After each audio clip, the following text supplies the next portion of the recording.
အားလုံးပဲမင်္ဂလာပါ Story of တောင်ဟွာမှပြန်လဲကြိုဆိုလိုက်ပါတယ်ဒီနေ့မှာတော့နွားကြောင်သားလေးရဲ့နတ်ဖျားမှတ်တမ်းစာတဲ့အခန်းစာများကိုတင်ဆက်ပေးသွားမှာဖြစ်လို့ကျွန်တော်ရဲ့ channel လေးကို like and subscribe လုပ်ထားဖို့တောင်းဆိုလိုက်ပါရစေနွားကြောင်သားလေးရဲ့နတ်ဖျားမှတ်တမ်းအခန်း41ဓားကိုတွန်းထုတ်ခြင်းချင်းမှုအချိန်ပြင်းပြင်းနဲ့ပြေးထွက်သွားတဲ့အခါလေပွေလိုင်းတစ်ခုဖြစ်ပေါ်လာပါတယ်အဖွားစီနဲ့မျက်မမြင်အဖိုးကတော့အဲ့ဒီလေလိုင်းရဲ့အထွတ်အထိပ်ပေါ်မှာထိုင်လိုက်ပါလာကြတာပါလေလိုင်းဆိုတာကရေလိုင်းတွေလိုပါပဲရေရဲ့လှုပ်ရှားမှုကြောင့်ရေလှိုင်းဖြစ်ပေါ်လာသလိုမျိုးချင်းမှုရဲ့အချိန်ကြောင့်ဖြစ်ပေါ်လာတဲ့လေလှိုင်းကလည်းလေရဲ့အထွတ်ထိပ်ပါပဲချင်းမှုရဲ့ကြောဘော်ကလူငယ်လေးကတော့ချက်ချင်းပဲအောက်ကိုဆင်းပြီးသူတို့၃ယောက်ကိုသူ့အိမ်စီမြ мян ခေါ်သွားပါတော့တယ်မြ мян လောက်ကြပါဗျာလို့သူကအလောတကြီးပြောနေရှာပါတယ်ချင်းမှုကတော့သူ့စိတ်ထဲကလေလှိုင်းကြောင်းကိုခဏဘေးဖယ်ထားလိုက်ပြီးဒီခြံဝင်းကြီးတဲ့ကိုလှည့်ပတ်ကြည့်လိုက်ပါတယ်ဒီရွာလေးကမတန်ဆန်းကျေးရွာတဲ့အများကြီးပူကြည့်ပြီးအိမ်ကြီး100ကျော်လောက်ရှိတာပါအိမ်တွေကတော့ရိုးရိုးရှင်းရှင်းနဲ့အကျန်းနဲ့ဆောက်ထားတာမျိုးတွေပါပဲခြံထဲမှာတစ်ပင်ကြီးတစ်ပင်ရှိနေပြီးတစ်ကိုင်းတွေကအိမ်ရဲ့တစ်ဝက်လောက်ကိုဖုံးအုပ်ထားပါတယ်။ကလေးမွေးမဲ့မျိုးသမီးကတော့အဲ့ဒီတစ်ပင်ရဲ့ရောက်ကအိမ်ထဲမှာရှိနေတာပါ။ရွာသူတယောက်ကအခန်းထဲကနေခေါင်းပြူထွက်လာပြီးရေမွှာရေထွက်နေပြီးမြန်မြန်ရင်နွေးယူခဲ့ကြ။အော်တော်သေးတာပေါ့။မတန်ဆွမ်းတက်ကြီးကျွေးရကဝမ်းဆွဲတဲ့ရောက်လာပြီပဲ။အခုဆိုရင်တော့မိခင်ရောကလေးပါဘေးကင်းမှာပါအသေးကြပါပဲလို့အော်ပြောလိုက်ပါတယ်။အဖွားစီကပတ်ဝန်းကျင်ကိုဝေ့ကြည့်လိုက်ပြီးဘာဖြစ်နေလဲဆိုတာကိုချက်ချင်းပဲသဘောပေါက်သွားပါတယ်။ချင်းမူမင်းရဲ့မျက်လုံးတွေကိုဖွင့်ပြီးပတ်ဝန်းကျင်မှာထူးဆန်းတာရှိမရှိကြည့်လိုက်အောင်တကယ်လို့တစ်ခုခုထူးခြားနေရင်မင်းမသားမင်းပဲဖြေရှင်းလိုက်တော့ငါကတော့ကလေးမွေးပေးဖို့အထဲဝင်သွားလိုက်အောင်ပဲမျက်မမြင်ကြီးမင်းလည်းအကြံဖန်လုံးမခံရအောင်တတိထားအောင်နော်လို့ပြောလိုက်ပါတယ်နတ်မျက်စိပွင့်စေချင်းမူကသူ့ရဲ့နတ်မျက်စိကိုဖွင့်ပြီးပတ်ဝန်းကျင်ကိုကြည့်လိုက်ပါတယ်ရုတ်တရက်သူ့ရဲ့အကြည့်ကထူထက်လာတဲ့တကိုင်းတွေစီရောက်သွားတဲ့အခါသွေးပြက်မတက်ကြောက်လန့်သွားပြီးအော်တောင်အော်မိတော့မလို့ပါပဲတိတ်ပင်ပေါ်မှာအရန်ကိုထူထဲတဲ့တကိုင်းကြီးတစ်ခုရှိနေပါတယ်ဒါပေမဲ့သူသေချာကြည့်လိုက်တဲ့အခါမှာတော့အဲ့ဒါကစီပိုင်းတစ်ခုလောက်တုတ်တဲ့မွေကြီးတစ်ကောင်ဖြစ်နေတာပါဒီမွေကြီးကတက်ကိုင်းတွေကြားမှာပုံနေတာဖြစ်ပြီးသူ့ခန္ဓာကိုယ်တစ်ဝက်လောက်ကတစ်ပင်ပင်စီထဲမှာမြုပ်နေတာပါတစ်ပင်ပေါ်မှာရံဖန်ရံခါမြင်နေရတဲ့အဖုထစ်ကြီးတွေကအပြင်ဘက်ကိုထွက်နေတဲ့မွေရဲ့ခန္ဓာကိုယ်အစိပ်ပိုင်းတွေပဲဖြစ်နေပါတယ်မွေရဲ့ရွယ်စားကိုကြည့်ရုံနဲ့ချင်းမူကတော့ဒါဟာသူတစ်ခါမှမမြင်ဘူးတဲ့မွေမျိုးလို့ခံမှန်းလိုက်ပါတယ်သူ့ရဲ့ခန္ဓာကိုယ်နောက်တစ်ဝက်ကတော့တစ်မြစ်တွေနဲ့အတူမြေကြီးထဲမှာမြုပ်နေပုံရပါတယ်ဒီမွေကြီးကအဖိုးမာတို့ဖမ်းမိခဲ့တဲ့ငကစိမ်းမွေထက်တောင်ပိုကြီးနေပါသေးတယ်။တစ်ပင်တစ်ခုလုံးနဲ့တစ်ကိုင်းတွေစီကနေမဲမှောင်နေတဲ့အငွေ့တွေထွက်နေပြီးအိမ်ကိုဝိုင်းပတ်ထားတာပါ။အဲ့ဒီချိန်မှာပဲမွေကြီးကသူ့ရဲ့နေရဲနေတဲ့ရှာကြီးကိုထုတ်လိုက်ပြီးအမျိုးသမီးရှိနေတဲ့ခန်းဘက်ကိုသူ့ကောင်းကြီးနှိမ်ချလိုက်ပါတယ်။သူဘာလို့တော့မလဲဆိုတာကိုချင်းမူမသိနိုင်ခဲ့ပါဘူး။ချင်းမူကသူများမှားကြည့်မိသလားဆိုပြီးစိတ်ပူတာနဲ့နတ်မျက်စိကိုပိတ်ပြီးတာမန်မျက်စိနဲ့ကြည့်လိုက်ပါတယ်။တစ်ပင်ကတစ်ပင်ပါပဲ။မွေကြီးမဟုတ်ပါဘူး။ဒါပေမဲ့နတ်မျက်စိကိုပြန်ဖွင့်လိုက်တဲ့အခါမှာတော့မွေကြီးကတက်ကိုင်းတွေပေါ်မှာခွေပတ်နေတဲ့ဖြစ်ပြီးမွေးဖွားလာတော့မယ်ကလေးရဲ့ဝိညာဉ်ကိုစားဖို့စောင့်တိုင်းနေတာကိုတွေ့လိုက်ရပါတယ်။ဒီမျိုးသမီးလွန်ခဲ့တဲ့နှစ်တွေကမွေးခဲ့တဲ့ကလေးတွေရဲ့ဝိညာဉ်တွေကိုလည်းဒီမွေကြီးကပဲစားပစ်နေကြတာသိတာနေပါတယ်။ချင်းမွေရဲ့စိတ်ထဲမှာဒေါသတွေတောက်လောင်လာပြီးမျက်မမြင်ဖိုးလို့အလေးနဲ့ခေါ်လိုက်ပါတယ်။သူ့ဘေးမှာရှိနေတဲ့မျက်မမြင်ဖိုးကတော့အေးအေးဆေးဆေးပဲ။အဖွားကဒါကိုမင်းလက်ထဲအပ်ခဲ့တာဆိုတော့မင်းလှုပ်တင်တာကိုလှုပ်လိုက်ပါ။ဒါကမင်းရဲ့ပထမဆုံးအမဲလိုက်ပွဲမြန်လို့ကလေးကထွက်လာတော့မယ်လို့ပြန်ပြောလိုက်ပါတယ်ချင်းမူကစိတ်ကိုတင်ញံအောင်ထားပြီးတစ်ပင်အောက်ကိုရှောက်သွားကအသက်ကိုဖြည်းဖြည်းချင်းရှူသွင်းရှူထုတ်လုပ်လိုက်ပါတယ်ငြိမ်သက်နေတဲ့သူ့ရဲ့အသက်တွေကလှုပ်ရှားလာပြီးစိတ်ထဲကဒေါသတွေနဲ့တူအသက်တွေကလည်းအရှိန်ဟုန်နဲ့ပိုပြီးမြန်ဆန်ဆန်လေပတ်လာပါတော့တယ်ခန္ဓာကိုယ်ထဲမှာအသက်တွေတိုးဝှေ့လာတဲ့နဲ့မျှသူ့ရဲ့ဒေါသတွေကလည်းပိုပြီးပြင်းထန်လာပါတယ်ရုတ်တရက်ဝက်သက်တာကသူ့ခန္ဓာကိုယ်ထဲကအသက်တွေနဲ့တုံ့ပြန်ပြီးကြောပေါ်ကနေခေါင်းပေါ်ကိုဝူးကနေအတန်နဲ့တူပြန်တက်လာပါတယ်။ဒါကိုလှမ်းဖမ်းလိုက်ပြီးသူ့ရဲ့ပြင်းထန်လာတဲ့အသက်တွေကိုဝတ်တက်ထားတဲ့ကိုအရှိန်ဟုန်နဲ့ထဲသွင်းကဝှေ့ရမ်းလိုက်ပါတယ်။သူ့ရဲ့ခွန်အားရှိသမျှနဲ့ဓာတ်ကိုခုတ်ချလိုက်တာပါ။အရှိန်ဟုန်ပြင်းတဲ့အဲ့ဒီဓာတ်ချက်ထဲမှာသူ့ရဲ့အသက်တွေနဲ့ဒေါသတွေအားလုံးကိုပောက်ကွဲထွက်စေလိုက်ပါတယ်။လက်ထဲကဝတ်တက်တာကလေတူရဲကိုဖြတ်တန်းသွားတဲ့အခါလေတိုးတန်တွေထွက်ပေါ်လာပြီးတစ်ပင်ပင်စီကြီးကိုအားပြင်းပြင်းနဲ့ခုန်မိသွားပါတယ်။ဒေါင်းအတန်ကျဲကြီးထွက်ပေါ်လာပြီးချင်းမူကတစ်ပင်ထဲမှာပုံနေတဲ့မွေရဲ့ခန္ဓာကိုတဝက်လောက်ထိဓားမြုပ်သွားအောင်ခုတ်လိုက်တာပါမွေရဲ့ရေခွန်းနဲ့အသားတွေကအရန်ကိုမာကြောလွန်တာကြောင့်အဖိုးကလှုပ်ပေးထားတဲ့တာမန်ဝိညာဉ်လက်နက်တွေထပ်သားတဲ့ဝတ်သက်ဓာတ်နဲ့တောင်မွေကြီးကိုနှစ်ပိုင်းပြတ်အောင်မခုတ်နိုင်ခဲ့ပါဘူးဓားကြောပေါ်ကိုသူ့လက်တင်လိုက်ပြီးအဖိုးချစ်ပြက်စီကတင်ထားတဲ့ခြေထောက်ပညာကိုအသုံးပြုလိုက်ပါတယ်အဖိုးချစ်ပြက်ကခြေထောက်ဆိုတာလေလိုပဲမြေကြီးလိုပဲခွန်အားအလုံးရဲ့အခြေခံပဲလို့ပြောခဲ့ပူပါတယ်မြေကြီးတွေကိုခြေထောက်တွေခိုင်ခိုင်နေပြီးအားဆိုင်လိုက်တဲ့အခါသူ့ခြေထောက်ပေကမြေကြီးတွေတောင်နှိမ့်ဆင်းသွားပါတယ်အရှိန်ဟုန်ပြည့်နဲ့ဓားကြောကို လက်တစ်ဖက်နဲ့တွန်းလိုက်ပြီးနောက်လက်တစ်ဖက်ကတော့တရိုးကိုချစ်ချစ်ပါအောင်စုပ်ကင်ထားပါတယ်။ကြီးကနေမြည်တဲ့တူမွေကြီးဟာတစ်ပင်နဲ့တူနှစ်ပိုင်းပြတ်သွားပါတယ်။ချင်းမှုကခြေလန်းကိုပြန်ထိန်းလိုက်ပြီးဝတ်သက်တာကိုသူ့ရှိမှအသင့်ပြင်ထားလိုက်ပါတယ်။ဓာဘော်ကသွေးတွေကတစ်ဆက်ဆက်ကျနေပြီးသူ့ကြောကကြွက်သားတွေကလည်းအထင်းကွတ်မရှိတုံခါနေပါတယ်။သူ့နောက်ကမြင်မလှတဲ့တစ်ပင်ကြီးကတော့စောင်းပြီးလဲကျသွားပါတော့တယ်။ဝုန်းတစ်ပင်ကြီးကခြံထဲကိုလဲကျသွားပြီးဖုံဖုံတွေထားတက်လာပါတယ်။ဒါပေမဲ့လဲကျသွားတဲ့တစ်ပင်ကြီးကရုတ်တရက်အသက်ဝင်လာတဲ့မျိုးဖြစ်သွားပါတယ်။နှစ်ပိုင်းပြတ်သွားတဲ့မွေကြီးကအသက်မသေးသေးပါဘူး။မွေရဲ့ပေါ်ပိုင်းခန္ဓာကိုယ်ကရုံးကန်လှုပ်ရှားလိုက်တဲ့အခါသူ့ကိုယ်ကိုဖုံးကွယ်ထားတဲ့တစ်ပင်ပင်ကြီးကအစိတ်စိတ်မွှားမွှားကွဲထွက်သွားပြီးတစ်ခေါက်တွေကရက်မျက်နှာအနှံ့ကိုလွင့်ထွက်ကုန်ပါတယ်။အချို့သောတစ်ခေါက်တွေမှာဆိုရင်နယံထဲမှာတော့သွားဆိုင်နေတာပါ။လွင့်စင်လာတဲ့တစ်ခေါက်တွေနဲ့တစ်ဆတွေကလှန်တွေထက်တောင်ပိုကြောက်ဖို့ကောင်းပြီးလေထဲမှာအရှိန်ဟုန်ပြင်းပြင်းနဲ့ပြန်ဝဲနေပါတယ်။မုံတိုင်းထံမြို့များအတွင်းတကောင်ရံတိုက်ပွဲချင်းမှုရဲ့လက်ထက်ကဝတ်တတာကဝေရမ်းလိုက်တိုင်းလက်ခနဲဖြစ်သွားပါတယ်။အရင်တစ်ခေါက်ဓာချက်ကခွန်အားပြင်းနဲ့ခုတ်ကြတာဆိုရင်အခုဓာကွက်တွေကတော့မယုံနိုင်လောက်အောင်မြန်ဆန်နေတာပါ။သားသမားအဖိုးရဲ့ဓာတိုင်းမှာလျှို့ဝှက်ချက်တစ်ခုပဲရှိပါတယ်။အဲ့ဒါကတော့မြန်ရမယ်၊ပုံမြန်ရမယ်၊အမြန်ဆုံးဖြစ်နေရမယ်ဆိုတာပါပဲ။တောင်းပြင်းထန်တဲ့ရိုက်ခတ်မှုတွေဇက်တိုက်ဖြစ်ပေါ်လာပြီးတစ်ခေါက်တွေတစ်ဆတွေကချင်းမှုရဲ့ဝတ်သက်ဓာဘော်ကိုကြားရောက်လာတာကြောင့်ခုခံရင်းနဲ့သူ့လက်မောင်းတွေတောင်ညောင်းညာလာပါတယ်။မွေကြီးရဲ့ဆွမ်းအားကသူ့ထက်သာပါတယ်။ဒါပေမဲ့မွေကလေးမွေးနေတဲ့အမျိုးသမီးစီကိုပဲအာယုံရောက်နေပြီးကလေးထွက်လာတာနဲ့ဝိညာဉ်ကိုချက်ချင်းဆုပ်ယူဖို့ပဲကြံစည်နေတာပါ။ကလေးငယ်တွေမွေးဖွားလာတဲ့အခါသူတို့ရဲ့ချက်ကျိုးတွေကမိခင်ရဲ့ချင်းနဲ့ဆက်သွယ်နေတာကြောင့်သူတို့ရဲ့စွမ်းရည်တွေကမွေးရပါစွမ်းရည်တွေဖြစ်နေပါတယ်။မွေးဖွားပြီးတာနဲ့အဲ့ဒီစွမ်းရည်တွေကပြင်ပစွမ်းရည်တွေဖြစ်သွားတာပါ။အမိဝန်ထဲမှာရှိနေတော့မှစွမ်းရည်တွေကမပြည့်စုံသေးတာကြောင့်မွေကြီးကကလေးမွေးဖွားပြီးတာနဲ့ဝိညာဉ်ကိုချက်ချင်းလူယူဖို့ရွေးချယ်ခဲ့တာဖြစ်ပါတယ်။ဒီမွေကြီးကရွာထဲကိုဘလို့ခိုးဝင်လာပြီးဘသူမှမသိအောင်ကြင့်ကြံနေလဲဆိုတာမသိနိုင်ပါဘူး။သူကဒီတစ်ပင်ပေါ်မှာနှစ်တော်ကြအောင်ပေါင်းအောင်နေခဲ့ပြီးသူ့ရဲ့ကြင့်ကြံမှုကိုမြင့်တင်မှုအတွက်ကလေးငယ်အနှဲငယ်ရဲ့ဝိညာဉ်တွေကိုစားသုံးခဲ့တာပါ။အရင်အချိန်တွေလိုပဲအားလုံးအဆင်ပြေပြေဖြစ်မယ်လို့သူထင်ထားခဲ့တာဖြစ်ပြီးချင်းမှုကိုတတိမထားမိလိုက်တာကြောင့်အခုလိုနှစ်ပိုင်းပြတ်သွားရတာပါ။ဒါပေမဲ့ခန္ဓာကိုယ်နှစ်ပိုင်းပြတ်သွားတာတော့လွယ်တကူသေသွားဖို့ကတော့မလွယ်ကူသေးပါဘူး။သူ့ခန္ဓာကိုယ်ပြတ်သွားတာကြောင့်ကြာကြာအသက်ရှင်ဖို့မလွယ်တော့ဘူးဆိုတာသိသွားတဲ့မွေကြီးကဒေါသတကြီးနဲ့ပါဇက်ကြီးကိုဟာပြီးချင်းမှုကိုပြန်ကိုက်ဖို့ကြိုးစားပါတော့တယ်။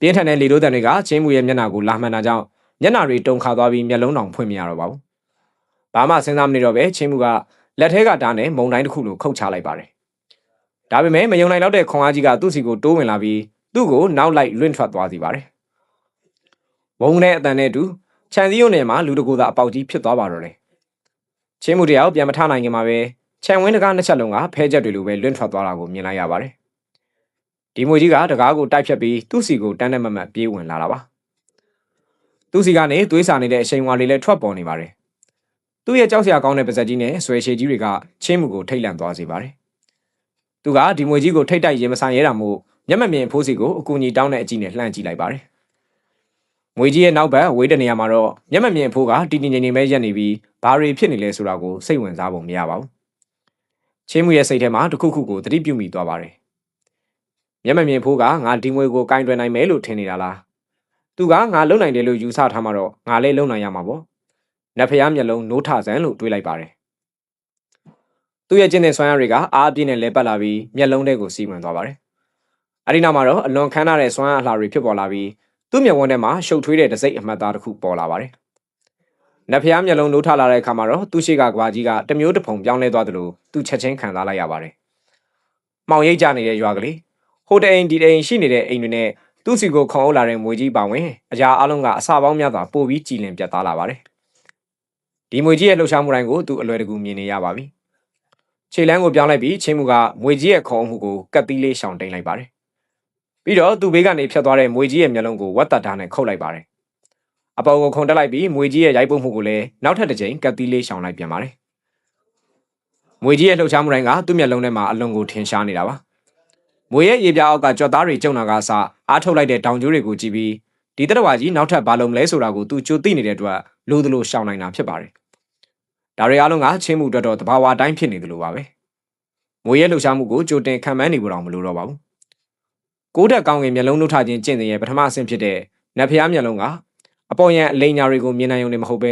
ဲသူ့ရဲ့အာယုံခံစားမှုကိုလည်းအစမတန်မြင့်တင်ပေးနိုင်တာဖြစ်ပါတယ်။ ချင်းမှုရဲ့ဓာတ်ကြောင့်ဘယ်ဘက်မျက်လုံးပြတ်သွားတဲ့မွေကြီးကနာကျင်သွားနဲ့အော်ဟစ်လိုက်ပြီးမြေပြင်ပေါ်ကိုအခုလေးနေပြန်ဆင်းလာတဲ့ချင်းမှုစီကိုချက်ချင်းပြန်ခုံအုပ်လိုက်ပါတယ်။အဲဒီနောက်မှာတော့မွေကြီးရဲ့ကြံနေတဲ့မျက်လုံးတစ်ဖက်ကိုလည်းချင်းမှုကထပ်ပြီးခုတ်လိုက်တဲ့အတွက်ဒီတရဝါကြီးရဲ့ရှေ့မှာအရာအလုံးမှောင်အတိကျသွားပါတော့တယ်။ဒီမွေကြီးကရုတ်တရက်ငြိမ်သက်သွားပြီးမလှုပ်မရှက်ဖြစ်သွားပါတယ်။ချင်းမှုကလည်းဘာအတန်မှမထွက်ပဲငြိမ်ပြီးရက်နေလိုက်တယ်။လူနဲ့မွေကပေနှဲငယ်ပဲကွာဝေးတဲ့နေရာမှာရှိနေကြတာပါ။ကျွာလမ်းဘေးမှာတော့ရွာသားတချို့ကထွက်ကြည့်နေကြပြီး17နှစ်12နှစ်အရွယ်ကောင်လေးတယောက်ကမွေကြီးတစ်ကောင်နဲ့တိုက်ခိုက်နေတာကိုမြင်ပြီးအံ့အားသင့်နေကြပါတယ်။ဒီရွာလေးမှာညကလည်းမှောင်နေပြီဖြစ်တယ်လို့ပဒင်းပေါက်တွေကနေထွက်လာတဲ့မီးအိမ်ဟောင်းတွေရဲ့လင်းရောင်ကလည်းလမ်းမပေါ်မှာဝေဝါးလာလို့ပဲရှိပါတယ်။အားလုံးဒီဘက်ကအသက်ရှူဖို့တောင်မေ့နေကြပြီးအတန်အနှဲငယ်လေးတောင်မထွက်ရဲကြပါဘူး။ဒါပေမဲ့ကြောက်လန့်ပြီးရုတ်တရက်အော်ဟစ်လိုက်တဲ့မိန်းကလေးငယ်လေးကလွဲလို့ပေါ့။ဒီမွေကြီးကချက်ချင်းပဲလှုပ်ရှားလာပြီးအဲ့ဒီမိန်းကလေးငယ်လေးရှိရာစီကိုဥတီသွားပါတယ်။ပြီးတော့သူ့ရဲ့ပါဇက်ကြီးကိုဟပြီးကြောက်လန့်ပြီးတောင်းတောင်ကြီးဖြစ်နေတဲ့မိသားစု3ယောက်စီကိုခုံအုပ်လိုက်ပါတော့တယ်။နွားကြောင်သားလေးရဲ့နဖျားမှတ်တမ်းအခန်း42ညဘက်ကတစိ6လန့်မှုဒီမွေကြီးဆလှုပ်ရှားလိုက်တဲ့အချိန်မှာပဲချင်းမှုကလည်းရှေ့ကိုခုံတက်သွားပါတယ်။သူ့ရဲ့ဝက်သက်တာကိုမုံတိုင်းလိုပွေရမ်းပြီးမွေရဲ့ခေါင်းနဲ့ကိုယ်တဲ့ကြားကအားနေတဲ့နေရာကိုအဆက်မပြတ်ပိုင်းချလိုက်ပါတော့တယ်။ဝက်သက်တာတိုင်းရဲ့အရှိပင်လယ်ကနေဝန်းနဲ့လှိုင်းတဘိုး1000ဆိုတဲ့တိုင်းကွက်ပါပဲ။ဒီတိုင်းကွက်ကအရှိရက်ကနေဝန်းကြီးထွက်ပေါ်လာပြီးလှိုင်းလုံးကြီးတွေတစ်ခုပေါ်တစ်ခုဆင့်နေတယ်လို့မျိုးခန့်ညားထဲဝါမှုရှိရပါမယ်။သူနိုင်မရတဲ့ဓာတ်အရှိန်ဝါနဲ့လမ်းမှာရှိသမျှအရာအလုံးကိုအမှုန့်ချေဖြတ်ပစ်လိုက်တာပါ။ချင်းမွေရဲ့စိတ်ထဲမှာတော့တခုတည်းသောအတွေ့ပဲရှိပါတယ်။ပိုင်းပြစ်မယ်၊ပိုင်းပြစ်မယ်၊ပိုင်းပြစ်မယ်၊ပိုင်းပြစ်မယ်၊ပိုင်းပြစ်မယ်။ခေါင်းကိုပိုင်းချပစ်ရမယ်။မွေရဲ့သွေးတွေပန်းထွက်လာပါတယ်။စပွဲတစ်လုံးလောက်ကျဲတဲ့မွေရဲ့တရိကံပုံခေါင်းကြီးကကိုယ်ထဲကနေပြတ်ထွက်သွားပြီမဲ့သူသေသွားပြီဆိုတာကိုမသိသေးပဲဟိုမိသားစု3ယောက်စီကိုဆက်ပြီးလွင့်ပြန်သွားပါသေးတယ်။မိသားစု3ယောက်စီကိုရောက်တော့မဲ့မွေကောင်းကြီးကိုကြည့်ပြီးချင်းမှုကမွေကောင်းပေါ်ကိုခုန်တက်ပြီးအားနဲ့နင်းချလိုက်တာကြောင့်မွေရဲ့ပါဇက်ကြီးပိတ်သွားပါတယ်။ဒီလူငယ်လေးဟာမွေကောင်းကြီးနဲ့တူအောက်ကိုတန်းတန်းမတ်မတ်ကျလာပြီးကြောက်လန့်တုံရင်နေတဲ့မိသားစု3ယောက်ရှိမှဝုန်းကနေကျဆင်းသွားပါတော့တယ်။အဲ့ဒီလူ3ယောက်ကတော့သူတို့ရှိကလူငယ်လေးကိုငေးကြည့်နေကြပါတယ်။ချင်းမှုကငုံကြည့်ပြီးကောင်မလေးကိုသွားဖွေးဖွေးလေးတွေပေါ်အောင်ပြုံးပြလိုက်ပါတယ်။အခုအားလုံးအဆင်ပြေသွားပြီနော်သမီးလေး။ရုတ်တရက်ကလေးငိုတန်လေးထွက်ပေါ်လာပြီးမွေကြီးကြောင့်တဝက်တစ်ပြက်ပြက်စီးသွားတဲ့အိမ်ထဲကနေအမျိုးသမီးတစ်ယောက်ပြုံးပြုံးရှင်ရှင်နဲ့ပြေးထွက်လာပါတယ်။ဝမ်းသာစရာပဲရှင်။အမေရောကလေးရောဘေးကင်းပါတယ်။ချင်းမှုကဝက်သက်တာကိုနွားတဲ့ရဲ့အိမ်ထဲပြန်ထည့်ပြီးဝင်းထဲကိုပြေးဝင်သွားပါတယ်။အဲ့ဒီလူငယ်လေးကတော့အိမ်ထဲကိုစိတ်လှုပ်ရှားတာနဲ့ပြေးဝင်သွားပြီးအဖွားစီကတော့လက်ဆေးဖို့ထွက်လာရင်နောက်ကချစ်စရာကောင်းတဲ့မိသားစုလေးကိုလှည့်ကြည့်လိုက်ပါတယ်။ကျေနဲ့ဗီလာမှုပါအဖွားစီကပြုံးပြီးမေးလိုက်ပါတယ်။ချင်းမှုကအဲ့ဒီမိသားစုလေးကိုကြည့်ပြီးခေါင်းလေးနှိမ့်ပြလိုက်ပါတယ်။သူ့လက်ကမသိစိတ်နဲ့ပဲရင်ဘတ်ပေါ်ကကြောက်စိမ့်ဆွဲသီးလေးကိုကင်လိုက်မိပါတယ်။အဖွားစီကသူ့လက်ကိုကြည့်ပြီးစိတ်ထဲကနေတပြင်းချလိုက်ပါတယ်။မျက်မမြင်ဖိုးကရှေ့ကိုတိုးလာပြီးတန်းဝေလိုက်ပါတယ်။ဒီကိစ္စတွေပြီးပြီဆိုတော့အိတ်ဖို့အချိန်တန်ပြီပေါ့။အဖွားကြီးသူတို့စီမှာအခန်းသိမ့်မရှိဘူးဆိုတော့ငါတို့ပဲစုပြီးအဖွားကြီးကကြောက်စရာကောင်းတဲ့အကြည့်နဲ့လှည့်ကြည့်လိုက်ပါတယ်။မျက်မမြင်ဖိုးတယောက်တုံသွားပြီးသူ့ရဲ့ဝါတောင်ဝဲကိုမြေကြီးထဲထိုးဆိုင်ကလှည့်ထွက်သွားပါတော့တယ်။ဒီခေတ်ကြီးမှာမျက်မမြင်ကိုတောင်ဒေါသထွက်နေကြပြီပဲ။လူတွေကတော့တကယ်ကိုယိုယွင်းလာတာပဲ။ငါတော့လမ်းပေါ်မှာပဲအိတ်တော်မယ်။အဖွားရွာတွေကလူတွေကဒီမွေကြီးကိုဘာလို့အခုထိသတိမထားမိကြတာလဲ။ရွာသားတွေကမွေမိကိုတစ်ပင်တဲကနေဆွဲထုတ်နေတာကိုမြင်တော့ချင်းမှုကနားမလည်နိုင်တယ်လို့မေးလိုက်ပါတယ်။သူကမတန်ဆွမ်းတက်ကြီးကျွေးရမှာငငယ်လေးကနေလာတာဖြစ်ပြီးရွာသားအလုံးကမတန်ဆွမ်းနေပါ။အဖွားစီတောင်မှခါကုန်းနေတာပါ။ဒါပေမဲ့သူ့အတွက်တော့ရွာတွေကလူကြီးတွေကဘာမဆိုလုပ်နိုင်တဲ့သူတွေဖြစ်နေတာလေ။ဒီရွာကလူတွေကတော့တာမန်လူတွေများပါတယ်။ကျင့်ကြံသူတွေရှိနေပေမဲ့လည်းသူတို့ရဲ့စွမ်းအားတွေကတိတ်မမြင့်လှတာကြောင့်သူတန်တရားဖြစ်နေတာပါ။မဟာပျက်စီးနယ်မြေကြီးထဲမှာမတန်ဆွမ်းတက်ကြီးရွာကတရွာတည်းပဲရှိတာလေ။အဖွားစီရဲ့အကြီးကအေးဆေးတည်ငြိမ်နေပါတယ်။ဒီကလူအများစုကမဟာပျက်စီးနယ်မြေကြီးရဲ့ဘေးအန္တရာယ်ကနေမလွတ်မြောက်နိုင်ခဲ့တဲ့တာမန်လူတွေပဲ။တချို့ကတော့အပြင်လောကမှာဆက်မနေနိုင်တော့လို့မြေရှင်တွေရဲ့ခွန်တုတ်တံတွေကိုမခံနိုင်ပဲဒီမှာအသက်ဆက်ဖို့ထွက်ပြေးလာကြသူတွေပေါ့။အပြင်လောကဟုတ်လား။ချင်းမွေရဲ့မျက်လုံးတွေတောက်ပသွားပါတယ်။အပြင်လောကကမဟာပျက်စီးနယ်မြေကြီးထက်ပိုပြီးအန္တရာယ်များတယ်။အဖွားစီကအေးဆက်ဆက်နှာခေါင်းရှုံလိုက်ပါတယ်။မဟုတ်ရင်ငါတို့တွေဒီမှာလာပုံးနေပါမလား။အပြင်လောကကိုသွားဖို့အမြဲမစင်စားနဲ့။ချင်းမှုကတော့ကောင်းကုန်နေမိပါတယ်။အမြဲတမ်းသဘောကောင်းတဲ့အဖွားစီကဘာလို့ရုတ်တရက်စိတ်တူသွားမှန်းသူမသိပါဘူး။အဖွားစီကအတန်ကိုနှိပ်ပြီးတူတူလေးပြောလိုက်ပါတယ်။ဒီမွေကြီးကတခုခုထူးဆန်းနေတယ်။ပုံမှန်ဆိုရင်ထူးဆန်းတဲ့တရဝါတွေကရွာထဲကိုမဝင်နိုင်ကြဘူး။ ဒါပေမဲ့ဒီမွေကြီးကဒီအိမ်မှာနှစ်တော်ကြောင်အောင်ပုံနေနိုင်ခဲ့တယ်ငါထင်တာတော့တစုံတစ်ယောက်ကတမင်လွှတ်လိုက်တာဖြစ်ရမယ်ဒီလိုမွေးမြူတဲ့နီလန်ကမိစ္ဆာကိုင်းတွေရဲ့နီလန်နဲ့တူနေတယ်ဟဲဒီညတော့စိတ်ဝင်စားစရာတစ်ခုခုဖြစ်လာနိုင်တယ်မွေကိုယာသွားတွေကိုဒုက္ခပေးဖို့တမင်လွှတ်ထားတာဟုတ်လားချင်းမှုရဲ့ရင်နဲ့ထိတ်ကနေဖြစ်သွားပါတယ်အဲ့ဒီလူကဘလောက်တောင်ရုံမှလိုက်တယ်လေဒီမွေကမွေးကစားကလေးငယ်တွေရဲ့ဝိညာဉ်တွေကိုစားခဲ့တာထင်ရှားနေတာပဲကလေးတွေကိုမွေသာကျွေးတာကသူ့အတွက်ဘာကျိုးရှိမှာလဲမူပါဒီညမင်းစီမှာထူးဆန်းတာတွေဖြစ်လာလိမ့်မယ်ဘာမြင်မြင်လှုပ်လဲမလှုပ်နဲ့အတန်လဲမထွက်နဲ့မနှက်ကြရင်အဖြေကပေါ်လာလိမ့်မယ်အဖွားစီကသူမရဲ့ကျိုးတိုးကျတဲ့သွားလေးတွေပေါ်အောင်ရီလိုက်ပါတယ်သူကမွေကိုသုံးပြီးကလေးရဲ့စွမ်းရည်နဲ့ဝိညာဉ်ကိုဆုပ်ယူခိုင်းတယ်ပြီးမှမွေစီကနှစ်သာရကိုပြန်ဆုပ်ပြီးသူ့ရဲ့မူလစွမ်းရည်ကိုပြန်လဲဖြည့်တင်တာသူကနှစ်ပေါင်းများစွာကျင့်ကြံလာတာဖြစ်ရမယ်စွမ်းရည်လည်းမသေးတော့ဘူးဒီလိုကျင့်တဲ့မျိုးကအပြင်လောကမှာဆိုရင်မိစ္ဆာတွေကိုနှိမ်နှင်းနိုင်တဲ့သူတွေကိုလိုက်လံတပ်ဖြတ်တာခံရမှာပဲဒါကြောင့်သူကမဟာပျက်စီးနေမြေကြီးထဲမှာပဲလာပြီးတောင်းကျမ်းနေတာဒီညလာမဲ့သူကိုမင်းရင်မဆိုင်နိုင်သေးဘူးမူအားကြည့်ပဲကြည့်နေလိုက်ချင်းမှုကောင်းချင်းပြလိုက်ပြီမဲ့စိတ်ထဲမှာတော့မလုံးမလဲဖြစ်နေပါတယ်ဒီမိသားစုကတော့အချိန်တော်ကြာအောင်ဝမ်းသာအားရဖြစ်နေကြပြီးမှအဖွားစီနဲ့ချင်းမှုတို့နားဖို့အတွက်နေရာစီစဉ်ပေးဖို့တတိရကြပါတယ်ဇနီးမောင်နှံကသူတို့ရဲ့အခန်းကိုအဖွားတို့အတွက်ပေးပါတယ်ချင်းမှုကအားနာနေပြီမဲ့အဖွားစီကတော့ညင်းမနေပဲချင်းမှုကိုအပြင်ခိုင်းမှအိတ်ခိုင်းပြီးသူမကတော့အတွင်ခန်းမှအိတ်ပါတယ်မကြခင်မှာပဲနှစ်ယောက်လုံးအိပ်ပျော်သွားကြပါတယ်ချင်းမှုကမအိပ်ဘဲနေဖို့ကြိုးစားပေမဲ့အချိန်ကြာလာတဲ့နဲ့မျက်ခွန်တွေလေးလာပြီးအိပ်ပျော်သွားပါတော့တယ်ညတကောင်အရာအလုံးတိတ်ဆိတ်နေကြမှာချင်းမှုတစ်ခုလုံးရုတ်တရက်တုန်တက်သွားပြီးမျက်လုံးပွင့်လာပါတယ်ဒါပေမဲ့သူလှုပ်လို့မရတော့တာကိုသိလိုက်ရပါတယ်အခန်းတကားကတကြီးကြီးနဲ့ပွင့်လာပြီးအလင်းရောင်မှိန်မှိန်လေးဝင်လာပါတယ်ပြီးတော့ကျမ်းမြေပေါ်မှာအရေးအရှိကြီးတစ်ခုပေါ်လာပါတယ်ချင်းမှုကပါးစားဟလိုက်ပေမဲ့အဖွားစီကိုသတိပေးဖို့အတန်ကထွက်မလာပါဘူးကျမ်းမြေပေါ်ကအရေးကလှုပ်ရှားလာပြီးနယံပေါ်ကိုတက်သွားပါတယ်နယံပေါ်ကအရေးကပုံပြက်ပန်းပြက်ဖြစ်သွားပြီးချွန်ထက်တဲ့သွားတွေနဲ့လက်သေးတွေပေါ်လာတာကြောင့်ပိုပြီးကြောက်စရာကောင်းနေပါတယ်ချင်းမှုရဲ့နှစ်ဖူးမှာချွေးသေးတွေပြန်လာပြီးအဲ့ဒီအရေးကမျက်နှာချက်ပေါ်တက်သွားကသူ့ကိုတဲ့စိုက်ကြည့်ဖို့အတွက်တွဲလောင်းကျလာပါတော့တယ်ချင်းမှုကမျက်လုံးအပြူသားနဲ့ပြန်ကြည့်နေမိပါတယ်ဒါကသူ့စီကိုတွဲလောင်းကျနေတဲ့တကယ်အရေးအစ်စ်ကြီးပါသူကပြားချက်နေပေမဲ့ခန္ဓာကိုယ်ကိုလိုသလိုကွေးညွှန်နိုင်တဲ့ကြင်ကြံသူတယောက်လိုအယမ်းကိုပျော့ပြောင်းနေပါတယ်ဒါပေမဲ့ဒါကအရေးတစ်ခုတတ်ပဲလေအရေးကဘယ်လိုလုပ်လွတ်လွတ်လပ်လပ်လှုပ်ရှားနိုင်တာလဲဒီအရေးရဲ့ပိုင်ရှင်ကရောဘယ်မှာလဲဝူကနေလေတိုက်တဲ့တူတကားကြီးကြားကနေတရိကန်ပုံအဖြူအောင်အလံငယ်လေးတစ်ခုလွင့်ဝင်လာပြီးအရေးရဲ့လက်ထဲကိုရောက်သွားပါတယ်အဲ့ဒီအရေးကအလံကိုချင်းမှုစီကိုဝှေ့ရမ်းလိုက်ပါတယ်အဲ့ဒီချိန်မှာပဲအဖွားစီအိတ်နေတဲ့အခန်းတကားကပွင့်သွားပြီးငွေရောင်ပတိစေလေးတစ်စိလွင့်ထွက်လာပါတယ်ဒါကချင်းမှုအဖွားရဲ့အခန်းထဲမှာမြင်မှုတဲ့ငွေစေလေးတွေနဲ့တူပါတယ်အဲ့ဒီပရိသေကချင်းမှုရဲ့မျက်ခုံးနှစ်ခုကြားမှာရပ်တန့်သွားပြီးအတန်တစ်ချက်မှမထွက်ပဲလဲပတ်နေပါတယ်။အဲ့ဒီငွေအောင်ပရိသေတွေကနေမမြင်နိုင်လောက်အောင်သိငယ်တဲ့သပင်ဖြင်လောက်ဓာငယ်လေးတွေအဆက်မပြတ်ထွက်ပေါ်လာပါတော့တယ်။မျက်နှာချက်ပေါ်ကအမဲရောင်ရိတ်ကအဖြူအောင်အလံကိုဝှေ့ရရင်အခန်းထဲမှာပြန်ဝဲနေပါတယ်။အဖြူအောင်လံကလျက်စီးလိုမြန်ဆန်လာပြီးကရင်ပေါ်မှာလှဲနေတဲ့ချင်းမှုကိုအကြိမ်ကြိမ်တိုက်ခိုက်ပါတယ်။အဲ့ဒီချိန်မှာပဲပရိသေကလည်းလှုပ်ရှားလာပြီးအဖြူအောင်လံနဲ့တိတ်တဆိတ်ရင်ဆိုင်ကတိုက်ခိုက်မှုအလုံးကိုခုခံပေးလိုက်ပါတယ်။ဒီထူးဆန်းတဲ့အရာနှစ်ခုဘလောက်ပဲပြင်းပြင်းထန်ထန်တိုက်ခိုက်နေပါစေဒီလိုကြောက်စရာကောင်းအောင်တိတ်ဆိတ်နေတဲ့တိုက်ပွဲတွေမှာဘာအတန်းမှထွက်မလာသလိုဘာပစ္စည်းမှလည်းပျက်စီးသွားတာမရှိပါဘူးအတန်ကြာပြီးနောက်မှာတော့အဲ့ဒီရိတ်ကတုံခါသွားပြီးဗဇက်ကနေသွေးတွေအန်ထုတ်လိုက်ပါတယ်အဖြူအောင်လန်ကလွင့်ထွက်သွားပြီးအနက်ရောင်ရိတ်ကတော့အိမ်ထဲကနေရေလိုမျိုးစီးထွက်သွားကပျောက်ကွယ်သွားခဲ့ပါတယ်ငွေအောင်ပရိသေကလည်းလဲပတ်နေတာကိုရပ်လိုက်ပြီးဘာချေရလက်ရမှမကြမ်းခဲ့ပဲအခန်းထဲကိုပြန်ဝင်သွားပါတယ်အခုမှပဲချင်းမှုကသူ့ပြန်လှုပ်ရှားလို့ရပြီဆိုတာကိုခံစားလိုက်ရပြီးအမောတကောအသက်ရှူနေမိပါတယ်။သူဘာတွေဖြစ်ပျက်ခဲ့လဲဆိုတာကိုနားမလည်နိုင်ပေမဲ့ကျမ်းမြေပေါ်ကသွေးကွက်တွေကတော့သူမြင်တွေ့ခဲ့ရတဲ့အားလုံးဟာတကယ်ဖြစ်ပျက်ခဲ့တာဆိုတာကိုသက်သေပြနေခဲ့ပါတယ်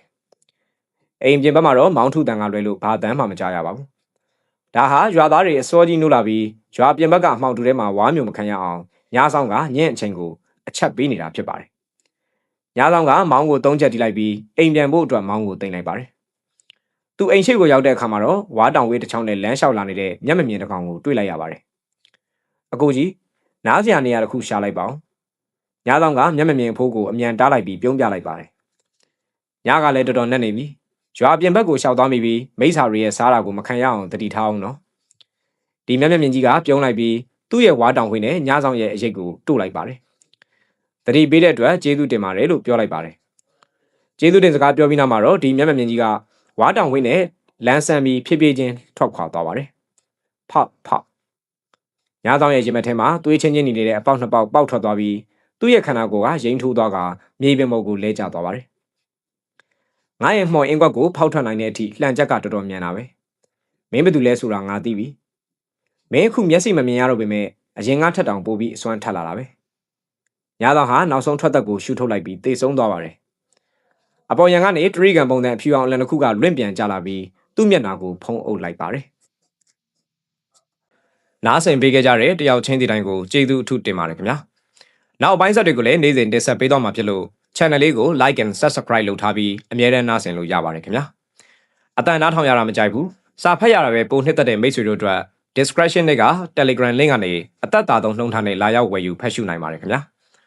ကျွန်တော်တို့ channel လေးကိုအကြံပြုချင်တာပဲဖြစ်ဖြစ်တင်ပေးစေချင်တာလေးတွေပဲဖြစ်ဖြစ်ရှိခဲ့ရင် comment မှာမှတ်ပေးခဲ့ကြပါအောင်ခင်ဗျာအားလုံးပဲရှင်လန်းချမ်းမြေ့ကြပါသည်ခင်ဗျာ